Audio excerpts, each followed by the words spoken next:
네, 안녕하세요. 미래에셋 자산운용 타이거 ETF 김수정입니다. ETF 관련된 내용을 좀 주로 말씀드리고자 자리에 나왔습니다. 일단 배당 소득세를 알아볼 거면 배당 소득이 뭔지부터 설명드리자면, 제가 한 회사의 주식을 샀는데 그 회사가 돈을 벌면 그 이익의 일부를 주주들에게 나눠줍니다. 이를 배당이라고 하는데, 배당으로 받는 돈은 바로 배당 소득으로 분류가 됩니다. 그런데 정부는 이 배당 소득을 분리과세를 해주겠다고 말한 건데, 다른 소득과 따로 떼어내서 세금을 매기겠다는 내용입니다. 과세를 하는 방법은 크게 종합과세가 있고, 그다음에 분리과세가 있는데, 여기서 종합과세는 근로소득, 이자, 배당소득 등 모든 소득을 합쳐서 누진세율로 과세를 합니다. 그렇기 때문에 세율이 굉장히 세요. 분리과세는 다른 소득과 합산하지 않고 해당 소득만 정해진 세율로 과세를 하는데, 그렇기 때문에 대부분 분리과세가 되는 항목들에 대해서는 세금 부담이 적습니다. 그래서 지금 배당소득 분리과세가 굉장히 핫하게 떠오르고 있는 건데, 일단 현행세법에 따르면 배당소득에 대한 세금은 얼마나 내야 되는지 한번 계산을 해볼게요. 일단 연간 배당소득이 2천만 원까지는 국가가 15.4%로 원천 징수를 떼갑니다. 여러분들이 이 배당소득을 못 보세요. 그냥 알아서 먼저 떼고 계좌에 입금이 되기 때문에. 그런데 2천만 원을 넘어가면 다른 근로소득, 내가 일을 해서 받는 연봉에 더해서 종합과세가 됩니다. 그래서 최고 49.5%까지도 종합소득세가 매겨지는 거죠. 세금에 예민하신 분들은 내 연봉이 얼마고 다른 소득이 얼마고 배당소득은 그럼 이 이상 받으면 너무 세율이 높아지니까 어느 정도만 받아야겠다, 이렇게 계산해가지고 이제 투자를 하시는 분들이 계시다고 알고 있는데, 만약에 배당소득 분리과세가 도입이 된다면 배당금에 대한 세금은 좀 적어질 것 같습니다. 말씀 주신 것처럼 이제 35%가 이제 거의 확정이 되어가고 있기는 한데, 지난 11월 달에 이재명 대통령이 한국거래소에서 얘기를 했던 건 이소영 더불어민주당 의원이 발의한 소득세법 개정안입니다. 방향성을 보면 배당소득 2천만 원 이하에는 15.4% 그대로 유지를 하고, 2천만 원 초과 3억 원 이하에는 22%, 3억 원 초과에는 27.5%의 별도 세율을 적용한 안이 담겨 있습니다. 즉 배당소득 분리과세가 도입이 되면은 어떤 세율로 정확하게 나올지는 영상이 나갈 때쯤 나올 수도 있겠지만, 이 세율 자체가 최고 세율 49.5%보다 낮으니까 이제 많은 투자자분들 입장에서는 그럼 나는 세금 혜택을 받을 수도 있겠구나라는 생각이 드는 거죠. ETF 시장에 위치고 있는 영향을 말씀을 드리면, 배당주가 굉장히 핫합니다. 국내 배당주를 담고 있는 ETF들에서 들어오는 자금 플로우가 작년 대비해서 굉장히 높아진 그런 상황이라고 봐주시면 됩니다. 국내 배당주들의 수혜가 기대되는 것은 당연하고, 어느 정도의 세율로 정할지는 이제 나와봐야지 알겠지만, 세제 첫 개편안에 배당소득 분리과세 내용이 포함될 것 같다. 이게 지금의 촬영 일자 기준으로는 언론 보도를 정리했을 땐 그렇습니다. ETF 시장에도 긍정적이고, 국내 주식시장이 사실 긍정적인 내용인 거죠. 이제 정부에서 이야기를 하는 거는 많은 은퇴를 앞둔 분들이 월급이 이제 없어지니까 이 월급을 대체할 수 있는 수단으로 보통은 월세를 많이들 생각을 하셔서 지금 부동산으로 돈이 많이 가고 있는데, 이 부동산으로 가고 있는 돈을 어쩌면 국내 주식시장으로 이끌어 수 있지 않을까, 이런 아이디어에서부터 약간 시작돼서 상법 개정안이라던가 배당 분리과세라던가 이런 아이디어들이 나오고 있다라고 저는 생각을 하는데, 배당 소득을 받으려면 배당주에 투자를 하셔야 당연히 배당 소득을 받는 거니까 국내 시장에도 긍정적인 그런 흐름을 나타내고 있다라고 봐주시면 될 것 같습니다. 일단 그 35%라는 숫자가 나온 이유를 이제 제가 좀 살펴보면, 우리나라 배당 성향은 한 26% 정도 되거든요. 근데 이제 선진국의 평균은 50% 정도 되고, 그 다음에 신흥국의 평균은 한 40% 정도 됩니다. 우리나라가 선진국이라고 생각은 하지만 배당 성향에 대해서는 좀 많이 뒤처져 있는 그런 상황인 거죠. 갑자기 선진국 평균으로 50%로 만들어와, 이건 현실적으로 기업들이 뭔가를 바꾸거나 하기에는 굉장히 어려운 그런 상황이라고 생각을 합니다. 배당 성향을 높여야 주주 이익이 많아지고, 그래야 국내 주식으로 돈이 흘러 들어올 텐데, 그거를 하기 위해서 적정한 수준이 어느 정도 수준일까라고 고민을 하다가 배당 성향에 대해서도 많이 높일 수 있는 방법으로 가는데, 배당 성향에 대한 것도 35% 이상인 상장 법인으로부터 배당 소득에 대해서는 종합소득에서 분리하여 별도의 세율을 적용합니다. 외국 같은 경우에는 어떤 세금 체계를 받는지까지는 제가 알 수 없으나,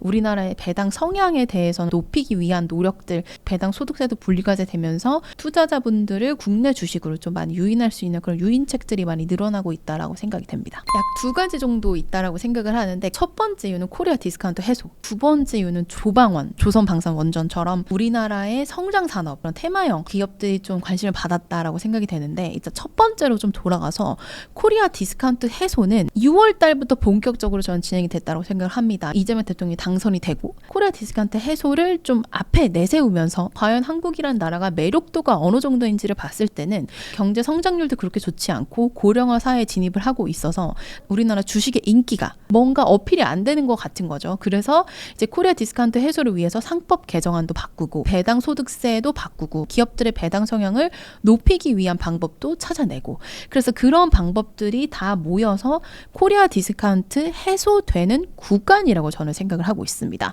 그래서 상법 개정안 내용 한창 나올 때는 지주회사 ETF가 정말 인기가 많았고요. 배당 소득세 분리과세 얘기가 나왔을 때는 배당주들의 ETF가 정말 인기가 많았고, 그다음에 배당 성향 높은 기업들한테 이익을 주겠다, 고배당 혹은 높아질 기업들에 정말 관심이 많았었죠. 코리아 디스카운트 해소라는 큰 축에서 지주, 배당 이런 기업들이 포함되어 있는 ETF가 정말 인기가 많았었고, 조선, 방산, 원자력 이렇게 봐주시면 되는데, 이 세 가지 다 사실은 우리나라 내수와 관련되어 있다기보다는 해외 수출을 할 수 있는 큰 산업인 거죠. 근데 올해 더 올리겠다, 8천억 유로 수준으로 올리겠다, 이런 내용들을 얘기를 하면서 방산이라는 게 정말 규모의 경제 사업이에요.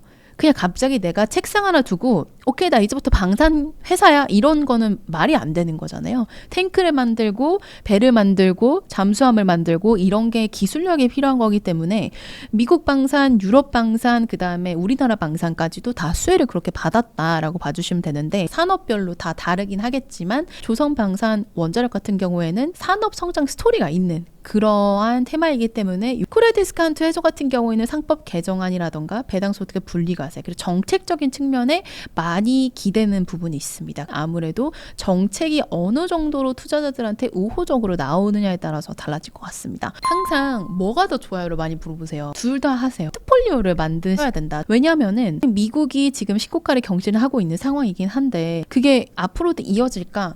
저는 2026년 중간 선거 때문이라도 트럼프 대통령이 앞으로는 시장 친화적이고 경제 우호적인 얘기들을 많이 할 거라고 생각을 하고 있습니다. 개인적으로. 미국이라는 나라가 지금 트럼프 대통령 때문에 무역 분쟁 일어나고 이상이 예전 같지 않은 거 저도 다 알고 있는데, 결국에는 기업들이 엄청나게 경쟁을 해가지고 혁신 성장, 그 다음에 새로운 기술력을 만들어내는 그러한 나라이기 때문에 주식을 투자하는 사람이라면 미국의 대표 지수 ETF들은 워낙에 관심이 갈 수밖에 없는 그러한 종목들이다라고 생각을 하고 있습니다. 국내 주식에 투자를 하는 ETF 같은 경우는 매매차익이 다 비과세입니다. 우리나라 개별 주식 매매하실 때도 매매차익 비과세잖아요. 미래에셋에서 만든 ETF인데 S&P 500을 추종한다. 그러면 그 ETF는 매매차익 과세가 15.4%고 거기에 나오는 배당금 과세가 15.4%인데 그 세금 체계 같은 경우에는 홈페이지 들어가시면 확실하게 확인해 보실 수 있기 때문에 국내 투자 ETF와 미국 주식을 담고 있는 국내에 상장되어 있는 ETF 세금 체계는 비교해 보시면 되고, 별개로 미국에 상장되어 있는 미국 ETF 같은 경우는 양도소득세 그냥 22% 내시면 돼요. 그런 방향으로 포트폴리오를 구성하셔도 되고, 장단점을 물어보신다면은 미국 대표주식 ETF 같은 경우에는 미국이라는 나라가 기업들이 정말 힘이 센 나라고 성장성에 온 힘을 다하는 기업들이거든요. 근데 우리나라 같은 경우에는 AI라던가 새로운 반도체 이런 것들을 출시하는 데 있어서 한계가 있기는 하다. 하지만 지금 제가 앞에서 말씀드렸던 조방화, 그 다음에 코리아 디스카운트 해소에 따른 수혜주들은 앞으로도 지켜볼만 하다라고 생각을 하고 있습니다. 저는 항상 그 미국의 우리나라 ETF 투자자분들에 한해서 미국으로 100%를 가지고 계셨던 분들이 되게 많았던 것 같아요. 작년까지. 워낙에 미국 시장이 좋았고 AI도 다 미국에서 나오고 엔비디아 날라가고 막 테슬라 날라가고 이러다 보니까 미국 포트가 100%셨던 분들이 올해 2월부터 막 이상한 얘기를 하기 시작한 거죠. 당연히 난 트럼프가 기업 친화적일 줄 알았는데 갑자기 무역 분쟁을 딱 꺼내면서 너무 힘든 거예요. 항상 말씀드리는 게 이 모든 타이밍을 완벽하게 맞추는 거는 너무너무 어렵습니다. 그래서 분산 투자를 해놓으시라. 미국 얼마, 중국 얼마, 한국 얼마 다 다시 세부 테마로 들어가서 비중 조절을 살짝 해주시고 테마형도 각 국가별로 어떤 거로 투자를 해야 되는지는 본인들의 취향에 맞게 그 다음에 하시면 되겠지만 포트폴리오는 구성을 하셔야 된다. 근데 지금 제가 봤을 때 중국의 딥시크가 샛별처럼 떠오르면서 차이나 항생테크 지수의 주가가 정말 좋았습니다. 중국이 생각보다 바이오테크도 괜찮고 지금 주가가 굉장히 많이 오르고 있거든요. 완전 좋아요라는 건 아닌데 그냥 분산 투자 관점에서 한번 생각을 해보시라고 말씀을 드린 거고, 트럼프와 시진핑의 싸움에서 미국이 완벽하게 이길 거라고 생각은 잘 안 해요. 저는 두 나라가 각자 나라에서 밀어줄 산업 있잖아요. AI, 그 다음에 뭐 로봇, 반도체, 혁신 바이오, 이런 쪽으로 관심을 가져보시는 걸 좀 말씀을 드리고 싶어요. 월배당 ETF의 종류를 좀 말씀을 드리면 그냥 순수한 월배당 ETF가 있고 커버드 콜이 포함된 월배당 ETF가 있습니다. 저는 매수 데이터를 보잖아요. 미국 배당 다우존스 ETF가 인기가 정말 많습니다. 커버드 콜 같은 경우에는 항상 조심하셔야 되는 게 성장성이 있는지를 판단하셔야 돼요. 커버드 콜이라는 거 제가 진짜 쉽게 설명을 드리면 미래의 수익률을 일부분 포기하고 현금을 지금 받는 거예요. 커버드 콜 ETF가 추종하는 지수가 쭉 성장성이 높다. 그러면 내 배당금은 괜찮죠. 왜냐하면 배당률에 고정적으로 해서 뭐 10%를 드려요. 고정되어 있는 퍼센티지를 드리는데 주가가 계속 떨어지면 내 배당금도 계속 떨어져서 결국에는 원금을 까먹는 수준까지 될 수가 있어요. 커브드 콜 ETF 고르실 때는 과연 추정하는 지수가 장기 성장성이 있는가를 항상 스스로한테 물어보셔야 돼요. 배당률을 막 18%, 15% 이렇게 준다 그러면 말이 안 돼. 그러면 배당금 계속 줄어드는 거죠. 원금을 계속 까먹는 거죠. 반대로 S&P 500이나 나스닥 100 같은 경우에는 1990년도 이후로 항상 연간으로 15%씩 상승을 해왔다는 거죠. 내년에도 괜찮을 것 같고 만약에 떨어지더라도 다시 반등할 가능성이 있어 보여요. 그러다 보면 장기 투자 입장에서는 장기적인 성장성이 있는 지수를 추종하는 커버드 콜 ETF를 고르시는 게 맞는 거죠. 너무 복잡하다, 모르겠다, 그렇게 생각이 되시면 일단 그냥 순수한 월배당 ETF들을 투자를 하시고 그 다음에 공부를 조금 해보시고 커버드 콜 ETF를 당하시는 거를 말씀드립니다. 내가 만약에 장기 투자로 가신다. 사실 저는 둘 다 괜찮아 보이거든요. 배당률에 너무 이제 예민하게 구신다기보다는 포함되어 있는 기업들이 성장성이 있는지, 배당을 잘 줄 건지 이런 부분들을 따지고 들어가셔야 되는데 콜의 디스카운트 해소가 된다고 하고 배당수도 분리과세가 된다고 하니까 지금은 국내 배당주 좀 더 관심을 가져보시고 거기에 곁다리로 그냥 꾸준히 적립식으로 매수를 하신다면 미국 월배당 ETF들도 한번 관심 가져보시면 좋을 것 같습니다. 한국은 지금 상황에서는 코스피 지수 자체에 투자하시는 것도 좋습니다. 지금 꾸준히 올라가고 있고 그 안에 포함되어 있는 기업들이 하루는 조선이 오르고 하루는 지주가 오르고 모든 것들을 한 번에 그냥 나는 고민 없이 투자하고 싶다라고 생각을 하신다면 마음 편하게 그냥 코스피 200 지수 추종하는 ETF 투자하시면 됩니다. 그래서 저는 지금 우리나라 대표 지수도 상당히 매력적인 구간이라고 생각합니다.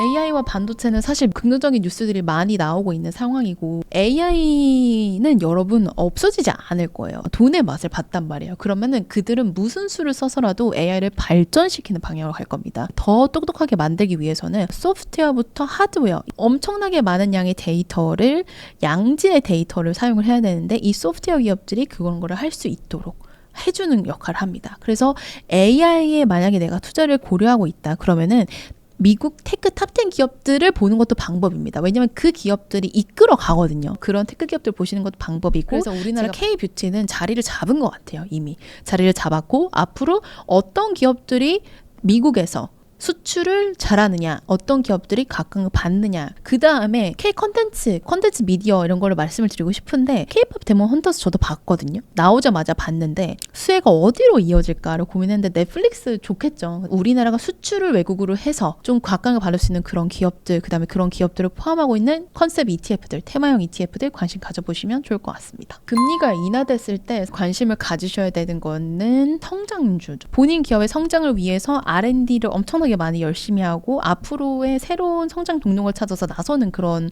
기업들을 얘기를 하는데 장기채 ETF 같은 경우에도 금리가 인하되면은 채권의 가격은 올라가는데 그 올라가는 폭이 가장 큰 거는 미국의 장기채권이에요. 근데 그 장기채권 관련해가지고 너무 일찍 투자하신 분들은 지금 손해가 약간 나셨을 수도 있고 금리 변동성이 커졌을 때 포인트를 잘 잡았다라고 생각을 하신다면은 수익권일 수도 있고 그런 상황이라고 생각이 됩니다. 제가 말씀드리고 싶은 거는 이 금리 인하기 시기에 장기 채권 투자하시는 거 좋은데 장기 채권을 꾸준히 모아갈 그런 건 아니에요, 여러분. 금리가 내려가가지고 채권이 가격이 오르는데 금리는 항상 인하기와 인상기 그다음에 꾸준히 유지되는 유지기간 이렇게 나뉘는데 그때마다 그냥 채권을 샀다 팔았다 하셔야 되는 거지. 기술주, 그다음에 성장주, 테크 기업들, 반도체, AI 이런 것들은 그냥 꾸준히 장기적으로 보시는 게 가능하죠. 리츠 ETF 같은 경우에는 국내 리츠가 있고 미국 리츠가 있죠. 근데 미국 리츠와 국내 리츠의 차이점은 국내 리츠는 성장성보다는 배당률로 승부를 보는 사람들이고, 그다음에 미국 리츠 같은 경우에는 본인들이 돈 생기면은 새로운 성장성을 찾아서 재투자를 합니다. 그렇기 때문에 배당률이 우리나라 리츠가 훨씬 더 높습니다. 우리나라 리츠에 투자하실 거면은 저는 패시브보다는 액티브가 더 잘 어울린다고 생각합니다. 유상증자 같은 이벤트 터지잖아요. 그럼 패시브 ETF는 대응이 안 돼요. 종목을 뺐다, 비중을 줄였다, 이게 어려워요. 근데 액티브로 하면은 종목 비중 확 줄이거나 빼거나 이런 편입 편출이 자유롭기 때문에 이벤트에 따라서 주가가 많이 흔들리는 거를 작년에 느꼈잖아요. 그러다 보니까 패시브보다는 액티브가 좀 더 잘 어울리고, 우리나라 리츠에 투자하는 ETF는 분리과세가 됩니다. 근데 분리과세가 저절로 되는 건 아니고 전화하셔서 신청하셔야 됩니다, 증권사에. 분리과세 제도가 모든 분들한테 이득인 건 아니에요. 소득 구간과 그다음에 세금 구간에 따라서 다 다르게 적용되기 때문에 무조건적으로 해드리면은 피해를 보는 분들도 계실 수가 있어서 따로 별도로 내가 분리과세 받는 게 더 이득이다라고 판단이 서신다면은 본인이 증권사에 전화를 하셔야 됩니다. 요즘 국내 시장도 좋고 미국 시장도 좋으니까 어떻게 투자를 해야 될지 고민이 많으실 것 같은데 이번 영상이 투자 판단을 내리는데 좀 도움이 되었으면 좋겠습니다. 많은 분들 성투하시고요. 저는 다음에 또 기회 되면 찾아뵙겠습니다. 감사합니다. 리츠캠프 신간, 코스피 이제 절반 왔다. 25년 하반기 그리고 26년 상반기 상승 랠리를 대비하는 대신증권 이경민 부장의 투자 전략 리츠캠프에서 확인하세요.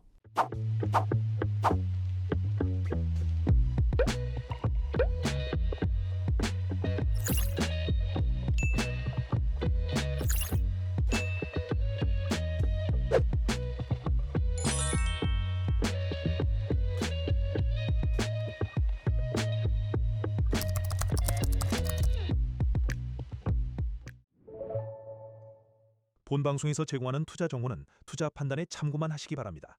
강홍보 대표, 이한 전문가, 김민영 전문가, 최강천 본부장, 염정이사는 개인 투자자에게 전화 메시지 등 개별 접근을 하지 않습니다. 모든 결제는 트레이드 스터디 사이트에서만 이루어지며 별도의 계좌로 입금받지 않습니다. 각별한 주의 부탁드립니다.